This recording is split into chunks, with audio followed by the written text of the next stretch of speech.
দেশে ফিরেই বিজ্ঞাপন নির্মাতা শাকিব ফাহাদের ছবিতে শুটিংয়ে নামবেন শাকিব খান। সুপিসারে অনেক কাজই এগিয়েছেন।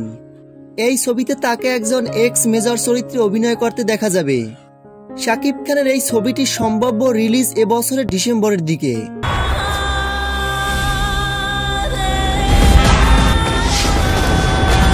কোরবানির ঈদের শিডিউলটা কাকে দিতে যাচ্ছেন খান সাহেব? হিমেল আশরাফ নাকি রায়হান রাফি নাকি শাকিব ফাহাদকে? কারণ শাকিব খানের হাতে সামনে 3টি ছবির মধ্যে প্রথমটি আগামী মাস থেকে শুটিং শুরু হবে। শাকিব খানের এই নতুন ছবিটির পরিচালনায় থাকবেন বিজ্ঞাপন নির্মাতা শাকিব ফাহাদ এবং এই বছরেই মুক্তি পাওয়ার সম্ভাবনা আছে ছবিটির।